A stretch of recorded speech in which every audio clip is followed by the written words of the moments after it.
I'm going to talk about something which has been there from time immemorial, and something which is so complex and, makes us really look for more and more on the topic, parenting. So it undoubtedly is one of the jobs which comes without an internship. So there is no trial period, there is no manual, and it's first time round for everybody. Whether it's your first child, second child, third child, it's like starting all over again. Earlier, we all used to be in joint families. There used to be many aunts, uncles, grandparents, grandaunts.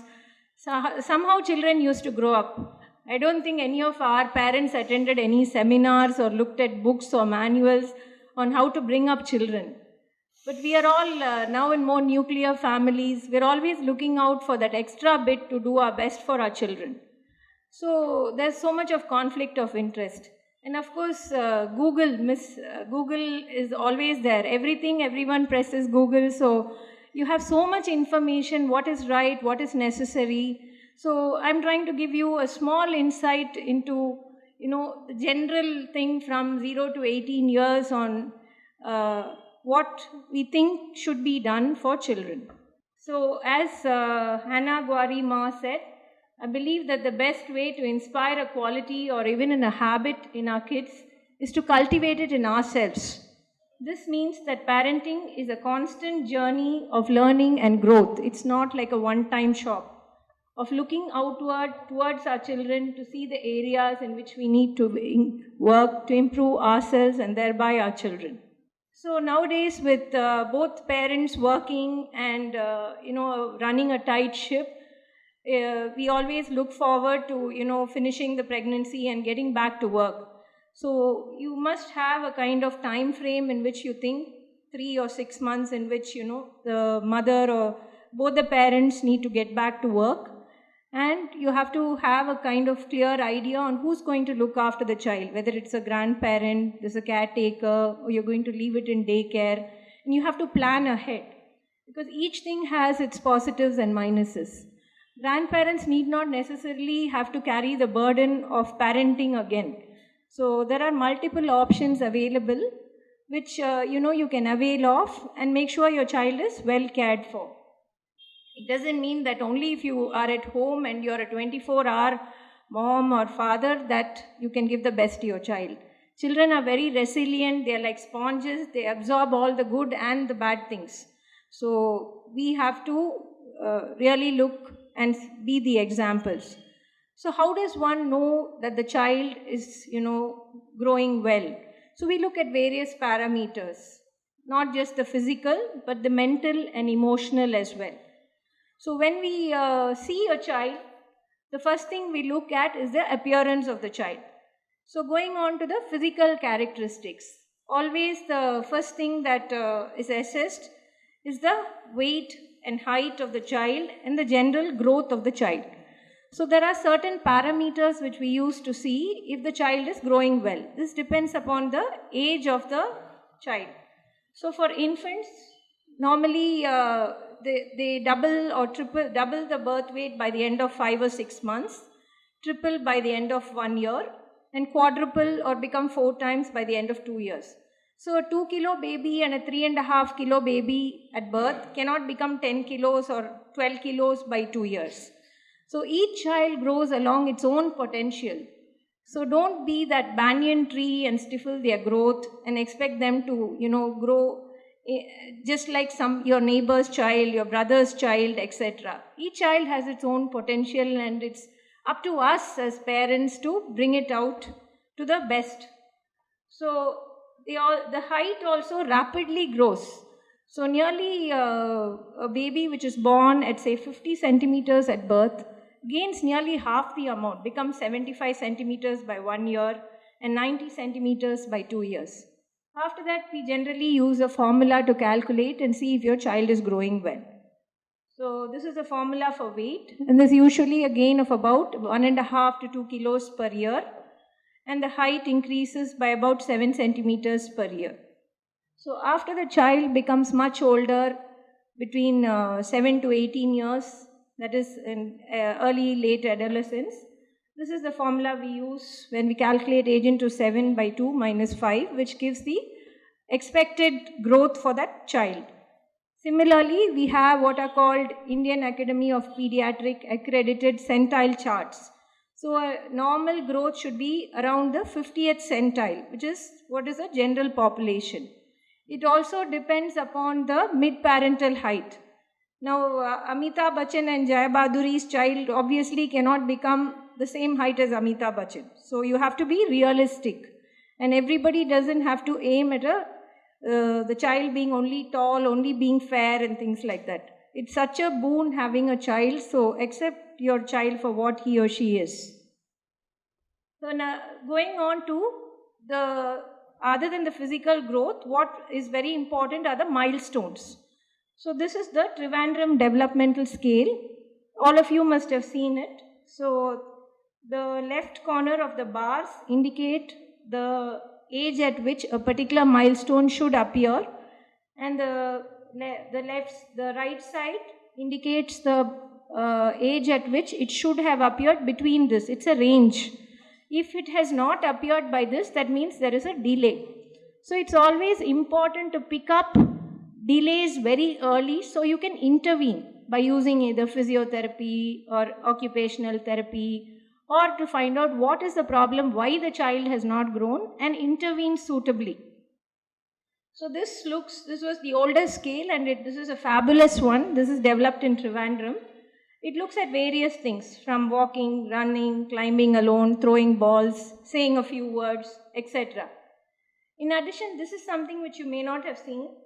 This gives the kind of timeline in which music performance, the brain absorbs music, when the child can gain a second language. So if there's any deficiency in this, there can be difficulty for the child in learning a language or doing math, etc.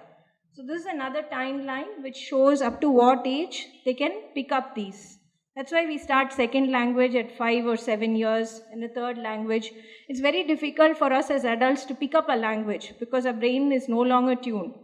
Most of brain growth finishes by 8 years. After that, we have to make do with whatever brain we have. It's only the networking that happens after that.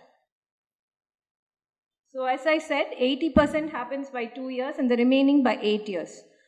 The things that contribute to proper growth in all ways, physical, mental, everything, is proper and adequate nutrition.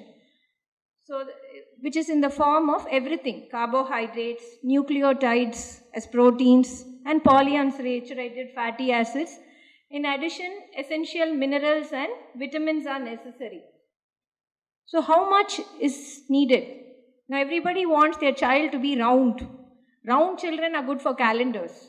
So you should have a healthy child. So how much of calories are required? So we have formulas for that as well. So a child between 10 to 20 kilos requires up to about 1500 calories. Similarly, the amount goes up to a child in adolescence requiring about 2000 kilocalories. Suppose your child is doing some kind of extra, swimming or some competitive sports, and they need more protein to burn. So this should be adequately. And this extra calories should not be provided in the form of junk food and just fat, etc. So it should be in the form of quality calories. So what are the various diets that are available? It's not just vegetarian, non-vegetarian. So there is the vegan diet, which does not include milk and eggs. There is the ovo-vegetarian, where they eat eggs, and the lacto-vegetarian, who drink milk and dairy products but don't eat eggs. So why is this important to know the diet of the child or the family? Because there could be deficiencies. A person who's totally vegetarian may have some vitamin B12 deficiency, things which are present only in meat.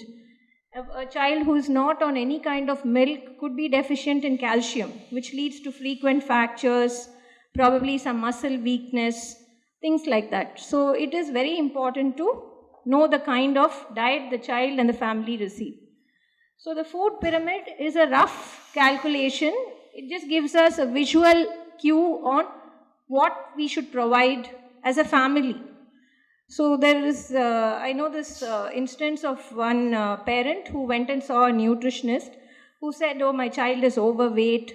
I've been working." So he was advised a particular diet for the child. So he went back again about 6 weeks later, and the child remained the same. So he says, "Oh, I can't do anything to this child. He doesn't listen at all." So then when they went into the history, so the father gave the child the diet and wanted the child to eat, but they would eat anything they wanted. So that's not fair. So the entire family has to follow a healthy diet. Healthy doesn't mean horrible. So it's just making things more interesting for the entire family. Another thing which is often, forgotten is iron. Iron is so important. The 80% of brain growth that I spoke about, which happens before 2 years, iron plays such a crucial role. So if someone comes and says the child is, not studying properly, not sleeping properly, there could be an iron deficiency. And once you treat it, magically things would improve. So always keep a watch. And, green leafy vegetables, dates, and liver, etc. are the only sources of iron. So it is very important that if the diet doesn't provide enough, that there is some supplementation of iron that is regularly given. This will, and also the intake alone is not important. You also have to see if suppose a child is drinking too much milk. So some parents think, okay, onnume sapadla, let it at least drink a glass of milk. So the child is having 6 glasses of milk, that will totally impair iron absorption. So it's the intake, you have to make sure there is enough absorption, and to treat things like worm infestation, which is draining all the iron from the child's body. Another important thing is calcium. So a newborn baby requires multiple feeds every 2 hours. But a child who has reached more than about 8 months to a year needs only 3 glasses of milk per day, including milk products. So nowadays, parents, they start school very early, 1.5 years, 2 years, they start sending. And the child is awake till 1 o'clock. The father comes back from IT, 11 o'clock in the night. Then he wants to spend time with the child. So the child sleeps at 1 a.m. The school is at 8 a.m. So 7:40, the child is woken up, washed, given some, probably some snack to carry, and sent with an empty stomach. Okay? No milk, no nothing. So what is inside everybody's stomach? Hydrochloric acid. So soon the child starts repelling food because he's probably developing a gastritis. So it's very important to set some kind of a discipline in, early sleeping, early waking, so the child eats something, has enough milk for growth, for teeth, for dentition, for proper muscle, to prevent muscle weakness, fractures, etc. Another major problem we are seeing is not only malnutrition, it's the other end of the spectrum. So this is what we call obesity. So the body mass index, as we have all heard, is calculated using weight in kilograms by height in meters squared. So nowadays, with all the fertility centers, we have babies being born at 32 weeks, 30 weeks, 34 weeks, etc. So these are all what are called preterm babies. They are born before 37 completed weeks. So these generally have a tendency, because of the kind of diet and all that the parents seem to enforce, to develop obesity later in life. So if you have a smaller baby, let them grow at their own pace. So then they tend to become really obese. And I have 7-year-olds with diabetes. So, make sure your child is in the right centile so that they have a healthy lifestyle and life ahead. So especially those who have older children, you know how difficult it is. Sometimes it's like talking to a wall, 14-year-olds, 15-year-olds. You're talking, but there's no response at all. So it is important to make sure that there is some kind of a balanced diet in an interesting form. So the conflict comes when you want your child to eat only what you want. So you can make it more interesting. Like, if your child doesn't want to drink milk, make a smoothie. That sounds more interesting. So, get in food that way.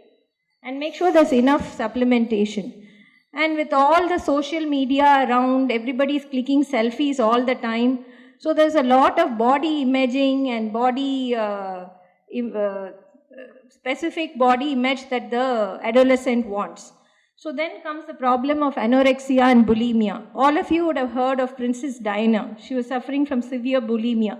She had the perfect figure because she would eat and then go and self-vomit. She would make herself vomit, so she would maintain the same calories. This is the kind of depression that happens in a lot of adolescents because they want to preserve that image.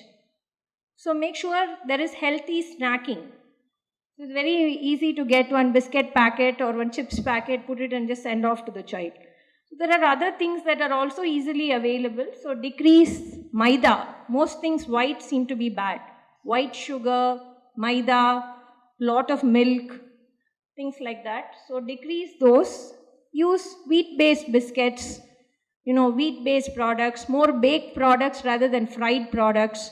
So think of alternate things and encourage. Don't tell a child that, okay, if you get this mark or if you do this puzzle, I'll give you a chocolate. Why can't you give a fruit or something? So you ingrain into them that eating fruit is bad and eating a chocolate is good. So, try and just make things, from an early age. And these are the don'ts. So very many times when I have children who have delayed speech, so when you're just talking to the parent, they say, oh, saaparthuk matram, we need the iPad. Why is that? Did we all use it when we were growing? So all this, using this electronic babysitter for feeding, for sleeping, for some activity, for nebulization, they have to look at the iPad. So the brain is totally jumbled. It's a totally moving screen. So let the child look at the food, see what is there on the plate. It's okay. Children will never go hungry, let me tell you. So give the child about half an hour to eat. If they don't eat, take away the plate. Don't give anything in between. Give only the next meal. So then they'll automatically eat. 2 days, there'll be dharna. From third day, they'll come around. Okay, so put some interesting colored things on the plate. Let them, make a mess a bit. Then at least they'll smear it on their face, the taste and smell of food. All that will happen. So slowly, it will become better. So don't force feed. I have to finish this bowl of, kanji or whatever. This has to go in. Why is it necessary like that? The child will think meal time is a torture session. So if every meal becomes a torture session, your life is going to be hell. So make things, easier for both you and your child. And decrease junk food and don't keep giving artificial colors, sweeteners and preservatives. This is something that is often neglected because most diseases start from the mouth. So it is very important, brush twice a day. We are having many kids go under general anesthesia because so many cavities, so many dental things. It's not possible for the dentist to do in one session. So make sure your children have good teeth and that they're, looking after them well. The fluoride-laden toothpastes are necessary because we are supposed to have fluoridated water, but we don't even have water. So make sure that at least the toothpaste is fluoridated. Don't use fluoridated mouthwashes below 6 years of age. Okay? And this is another thing. Nowadays, if you get admission in a preschool, the first criteria that the baby should be toilet trained. So the mother and father are under tremendous stress. Unless the baby is toilet trained, they don't have an admission at all. So what you do is, there is no specific age. If you just Google, toilet training, it will give you 100 different ages and 100 different things to do. That's just not the way it is. So when you think your baby is able to sit, you can just make the baby sit every few hours or something on a pot when the spine is a bit straight. So they get the idea of not being tortured or, forced to do something. And then after a point, the baby has a habit. As soon as they wake up, they will normally would like to, defecate or pass urine. So put them on the pot. So they slowly get into the habit. And it's easier. If there are so many parents who think they should not interfere in nature's path. So what is nature's path? So they wait and wait and wait. So 2 years, 3 years, I have 5-year-olds who need diapers to, go potty. Because they will not go in anything else. So it's very difficult. So start early. Bedwetting. A lot of children seem to have this nowadays. So after about by 2 years or 1.5 years, the child is usually dry by night and is also able to indicate during the daytime, and they usually don't wet the bed. But in some children, the bladder control That is, they don't feel that the bladder gets full in the night when they are in deep sleep. So there is an overflow of the urine and it wets the bed. So this can happen in families. Like if you ask the history, the father or mother probably had it. So don't make the child feel bad. First find out if there is a physical issue that is causing the problem. Or there could be a urinary infection which has not been detected. So, or if there is constipation, there is a, filled bladder, filled intestine which is constantly pressing on the bladder and not allowing the bladder to fully empty. So there is a little bit of urine remaining which becomes infected.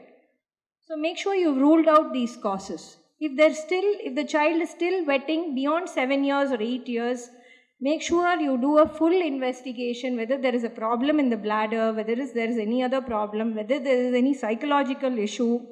All these need to be gone into. If there is a sudden onset of bedwetting, that means there is an infection or there is a new baby in the house or there is a problem in the school or house. So make sure you rectify those. Coming to the biggest environmental pollutant, diapers. So normally diapers are supposed to be changed every 4 hours and disposing them, all this becomes a big problem. Please remember, diapers are convenient for us, not for the baby. It's like being, harnessed in something the whole day, whole night, everything. So use it when it's necessary. Now coming to the grocery chart. So this does look like a grocery chart. This is the vaccination schedule. So all our health care, everything now is on prevention. Every year, the Indian Academy of Pediatrics goes through various things. There are so many studies which are done to find out which diseases are prevalent, which can be prevented, which are life-threatening. So those which are life-threatening, we try and develop vaccines for them. Now to develop a vaccine, it takes more than 10 years. There are so many trials, things like that. After all those trials only, the vaccines come. And India is usually the last country to get all the vaccines, which are already there in most of the developed world 4-5 years before that. So it's important to follow the schedule. So these are given only for those which debilitate and cause very disabilities to your child. So you discuss with your pediatrician what you would feel. And this the government offers some vaccines free. So in the government schedule, the rest are called optional. So which means you have the option of giving it. It doesn't mean that disease is optional. Disease can come to anybody. So you have the option of preventing it.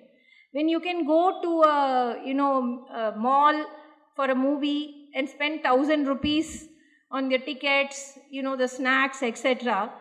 Buying a vaccine and immunizing your child, which can prevent for lifelong or to a particular age, is very, very important. So read up about it and discuss it before you go ahead and do it. These are the common issues that many children face, depending on their age group. Separation anxiety. This happens when the child is just joining school or going to a different school or even joining college. So there's a lot of anxiety, new environment. All of us like to have set ways in our life, no changes. We like to do everything the same. Similarly for children. So it's a new environment, mother is not there or, grandmother is not there or the caretaker is not there. So it takes time. So be patient, things will settle down. It's anxiety on both sides. Sibling rivalry is always exists and in some forms is healthy. When it goes beyond a particular limit, then it's necessary to intervene so that there is no physical harm to the newer child or the older child. Today I had a smaller child who was 2 years old who went and just slapped the older one at any given opportunity. So sometimes it is used as a way to get attention. So make sure that you spend enough time with the child who's able to understand. With a smaller baby, you can just feed the child and make both children feel a bit secure. I'm sure no mother wants to just look after one and not look after the other. So be fair. Toilet training, we spoke about. Sleeping. So as I said, it's very important to at least have 10 hours of sleep for younger children and probably a nap if necessary for an hour or two.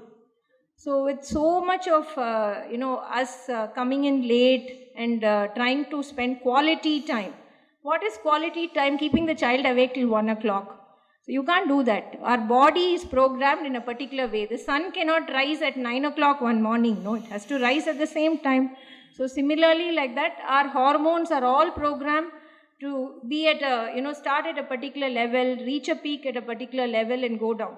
So have some set time patterns. Otherwise, the child starts falling sick because the immune system is affected because of this improper sleep pattern. And we also have children who are, sometimes we go to a shop and the child is rolling on the floor.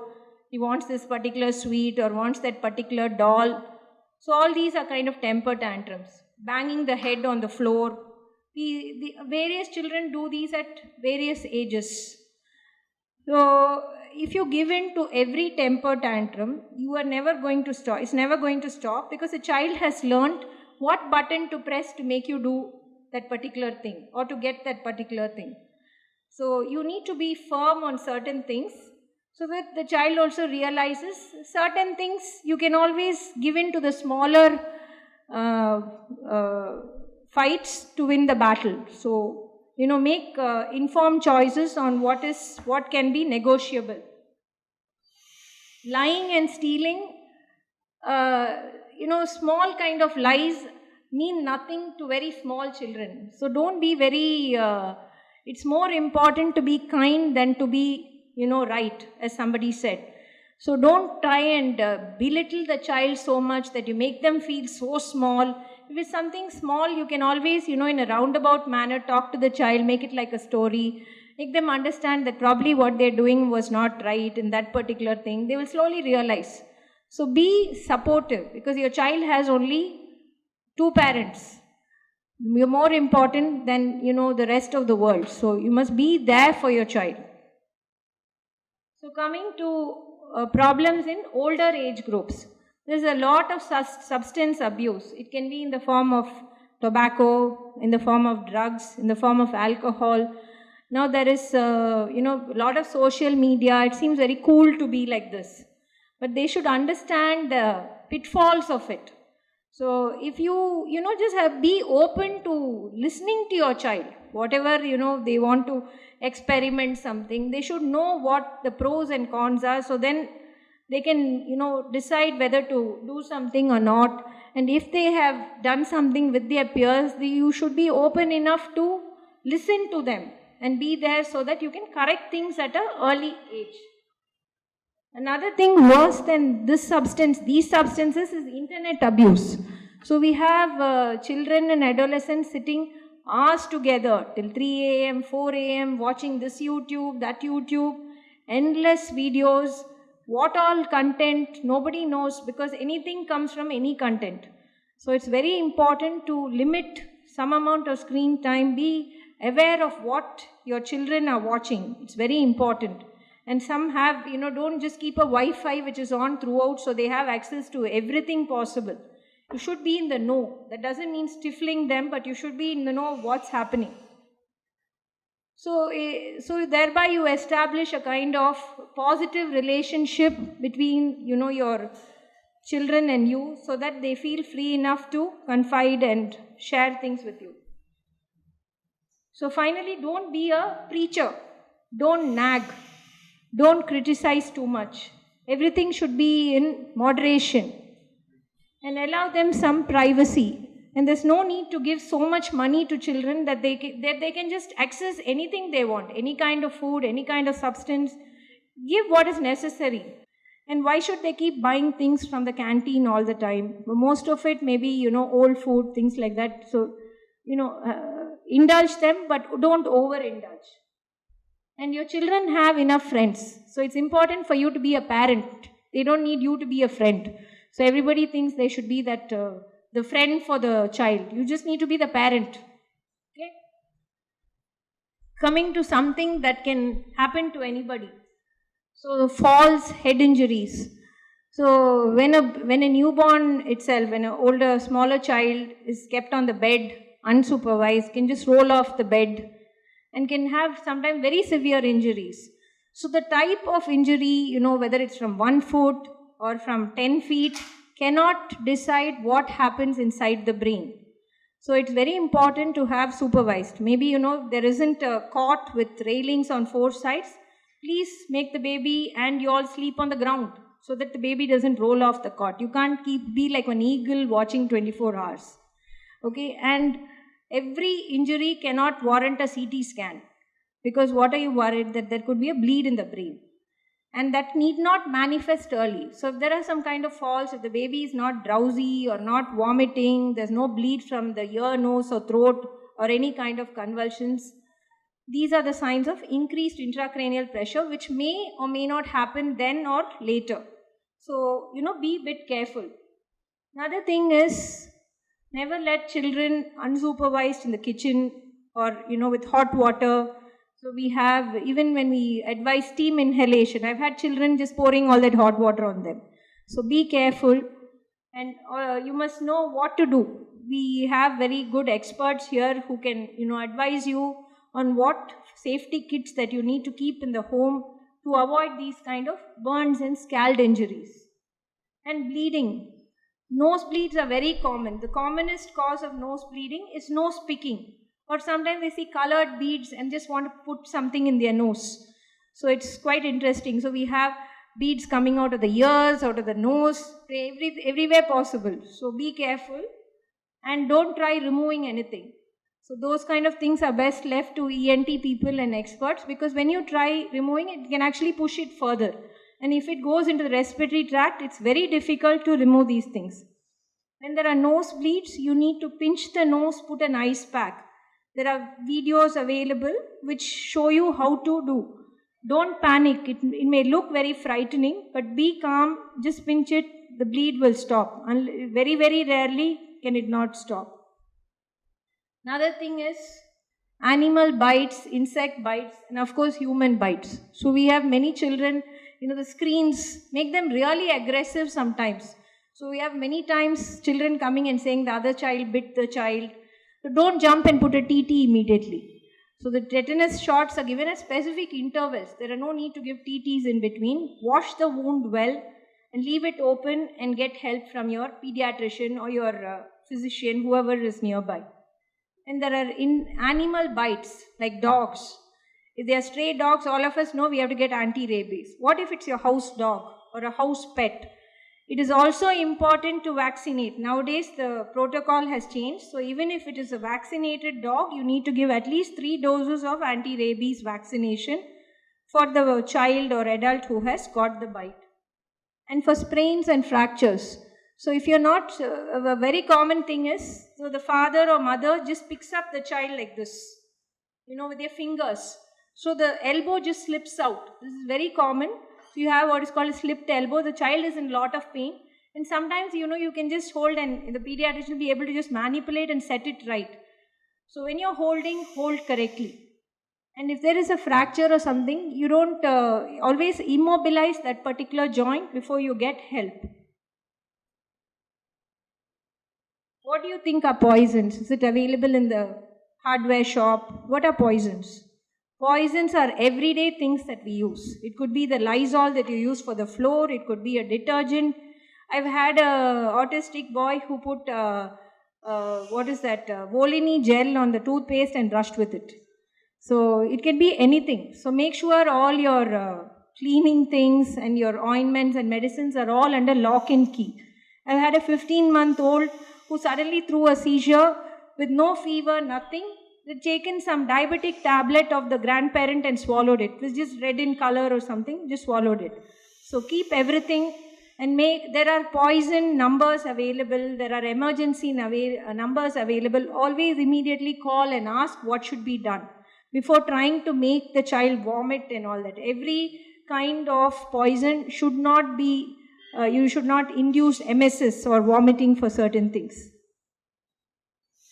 So this is a first aid kit which everybody should keep in their house. This need not be something very fancy, but something like a basic thermometer, band-aids, rolls, antiseptic ointments, petroleum jelly. When there's a burn injury, immediately wash that area, apply the jelly. Basic fever medication. Most important, never ever self-medicate. Last month, my pediatrician gave this medicine, so this month the child is having a cough, let me give it. Because it was some infection last month, should it be the same infection now? So medication is given based on what infection, what bacteria is causing it, what is the medicine that will work for bacteria, do you have a family history of allergy to that, is there some resistance to that bacteria in that particular area, what else could be there? All these are taken into account. So don't self-medicate. So maybe some basic things like fever medicine, and sponge the child. Sponging will bring down considerably. Let's go back to some older methods which are always useful. So, just take a basin of tepid water, not ice cold water, and sponge the baby down till you get help. Wait for 48 hours and then get help. And this, as I told you, is the most burning issue now. So this is recommended by the American Academy of Pediatrics and is necessary for everybody. So for children younger than 18 months, avoid use of screens. No screens till 18 to 24 months.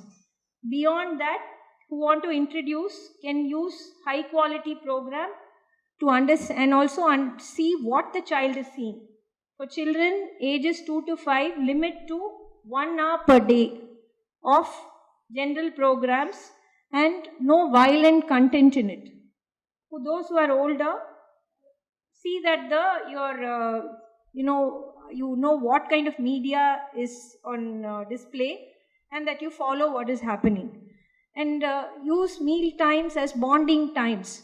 Everybody has a phone. Nowadays when you're sitting in a meal, everyone's looking at their phone. There's no conversation, there is no kind of relationship at all happening between parents and children. So what is all the suicides that we hear? Because the children are unable to relate at all.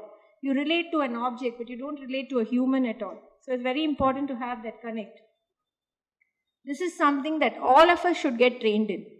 CPR. So anyone can have a syncopal collapse, or we all have older people living with us or nearby. If you're walking on the road, somebody collapses, you need to know what to do. If you are not clear on what to do not intervene. Call for help. Call, first responders, become first responders, and then do proper CPR. So you heard of Michael Jackson's case. So why was his doctor convicted though he did CPR? He was doing it on a soft surface. So you cannot do CPR on a soft surface. So there are basic things which one should follow. So I think you all can ask, you can try and learn CPR. So in babies, when a baby is suppose swallowing a patani or something, you can choke on it. Never give objects the size of a pea to children less than 2 years of age. Whatever, sundal, things like that. Mash it and give it, but don't give it just like that. So it can choke, so you need to turn the child over and do that kind of, thump behind so that it gets dislodged. Similarly, this is called a Heimlich maneuver, where there, when you eat fish and things like that, when it gets lodged in the throat and various areas, you can make sure it gets dislodged.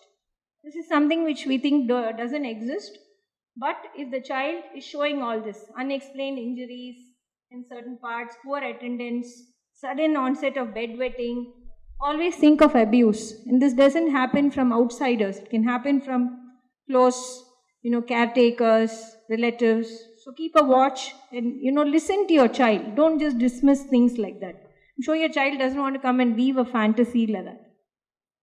And nowadays we see a lot of single parents. So it doesn't mean because if a child has a single parent that the child is going to be dysfunctional. So they probably have a better relationship and a better understanding in spite of all the hardships. Then we come to some tips for those who have special children. So we see a very high incidence of autism nowadays, probably because sometimes they're more preterms can lead on to autism, or the screens itself make them sort of in an autistic state, which you can bring around when you diagnose early.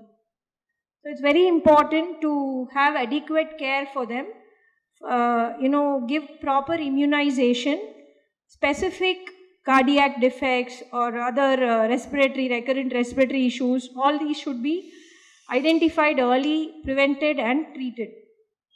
And They should be put in schools which encourage vocational activities and help in acceptance. So which parent are you? These are the general types of parents. So there are no parent is like, none of us are all plus 100% and plus. We all have our pluses and minuses. So there are various types of parents, but these are the general types. First is the authoritative parent. So he or she thinks that the child has to listen. Because I am the parent and I say so, you have to listen, full stop.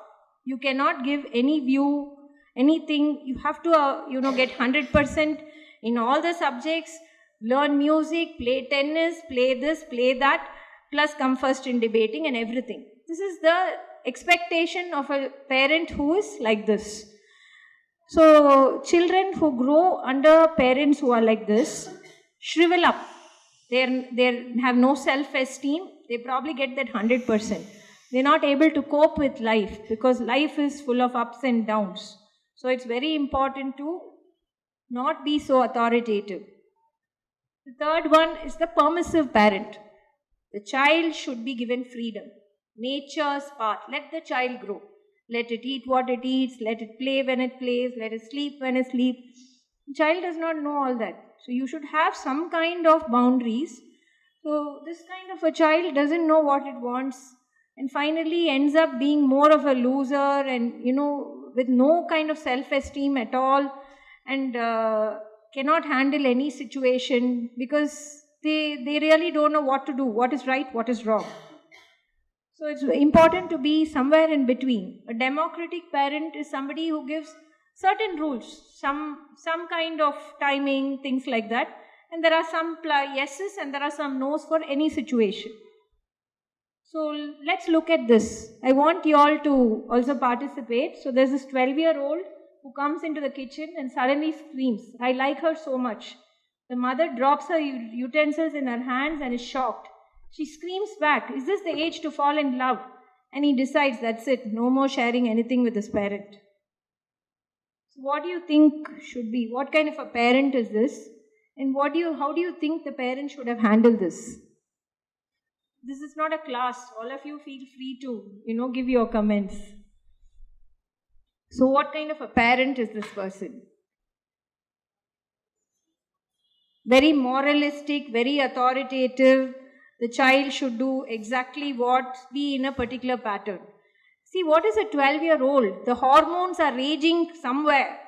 Okay? And where can that... So, it's normal to feel attracted to another boy or girl. So, it's important the parent understands that. It doesn't mean they're going to get married the next day or something.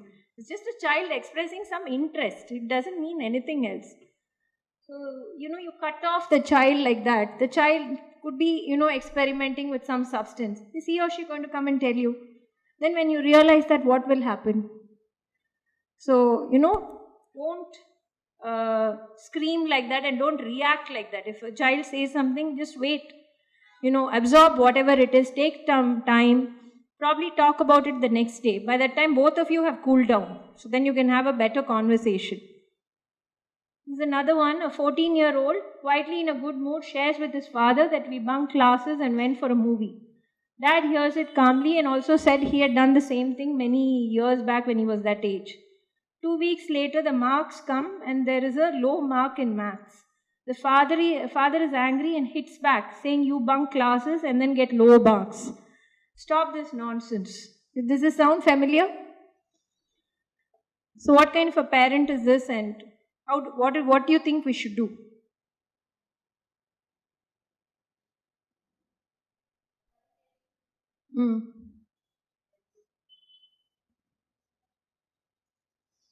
So the parent is confused. So he's at one time, he's sitting and laughing with the child when the child says, I bunk class. Then when the marks come, he's saying this. So everything comes with it, right? If you have missed an important class, which is going to offer you something in a particular thing, I think, you should be prepared for the result, that mark is going to be bad. Do any of you remember all your marks in which class, what mark you got? How does it matter? 1 mark in one class doesn't make anything in life. So I think, just, maybe try and make the child understand that, okay, you bunked the class, but, certain times it's okay, certain times it's not okay. At the same time, whatever you bunked, you need to make up. Try and make the child understand so that things are on a smooth pattern. So the 18-year-old shares with his mother. He's just joined engineering, got very good marks, joined an engineering course, and tells that he's not interested in any of the subjects. He's joined this very good college, but he doesn't like any of the courses. So she says she will tell his father, who will take the final decision. So the father comes and shouts and says, "This is why I've spent lakhs on your education." So what happens to the boy? It's his entire life. The engineering course that he has taken, according to his father and him, is a stepping stone. If he doesn't like it, what happens?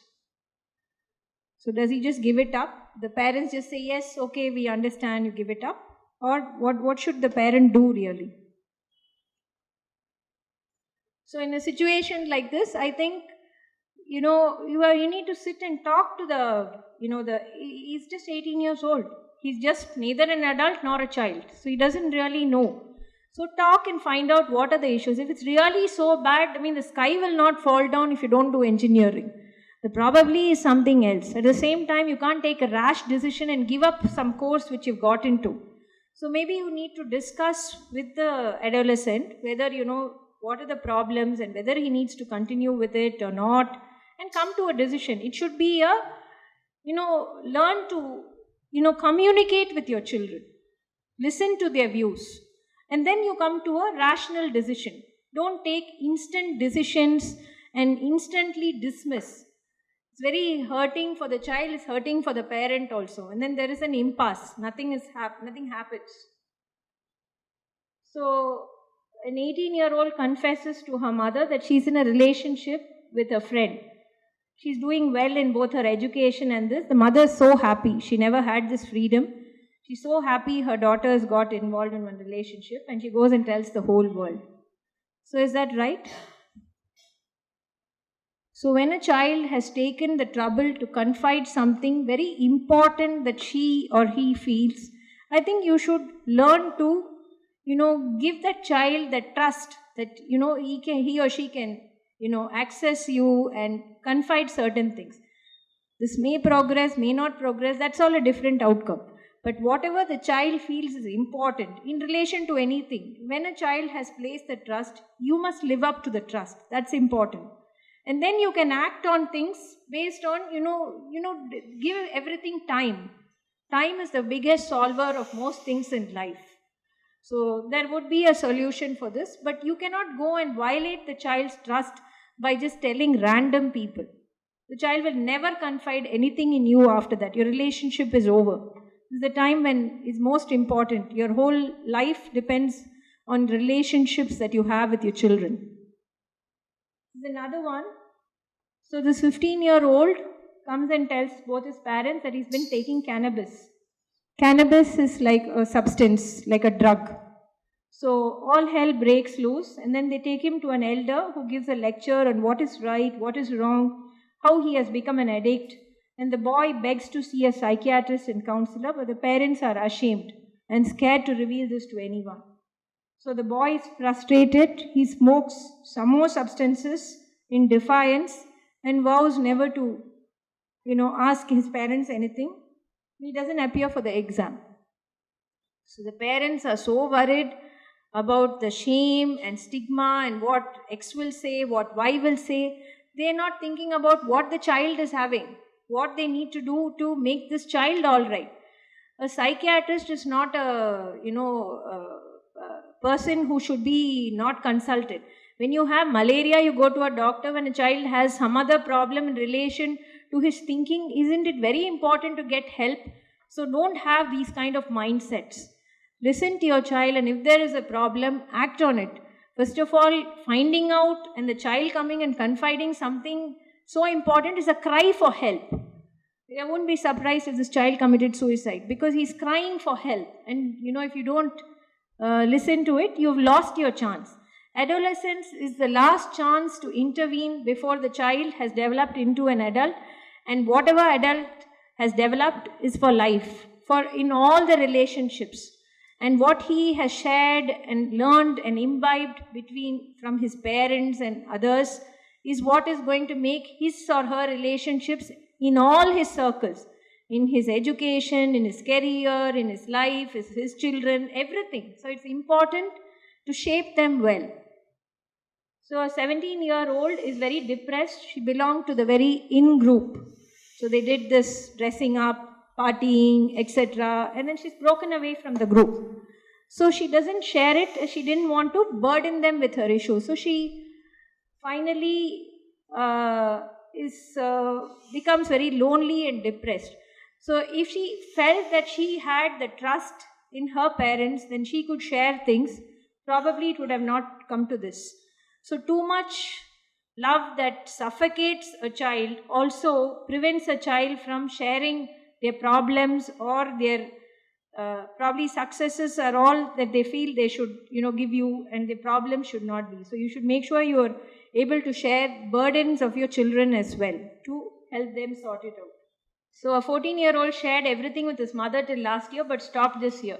He just feels that some things he needs to share with his friends, and everything need not be shared with parents. His parents are obsessed.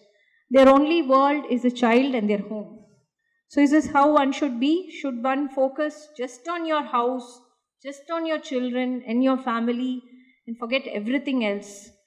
And it's okay, everybody has to have an open relationship in this, and nothing else matters. Is that how one should be? So you need to also step back and give your child space. I want to read this thing written by Khalil Gibran. So he says, your children are not your children. They are the sons and daughters of life's longing for itself. They come through you but not from you. And though they are with you, they belong not to you. You may give them your love but not your thoughts, for they have their own thoughts. You may house their bodies but not their souls, for their souls dwell in the houses of tomorrow, which you cannot visit, not even in your dreams. You may strive to be like them, but seek not to make them like you, for life goes not backward nor tarries with yesterday. Conclude with this. So do not worry that your children don't listen to you. Worry that they are watching you. Thank you for a patient hearing.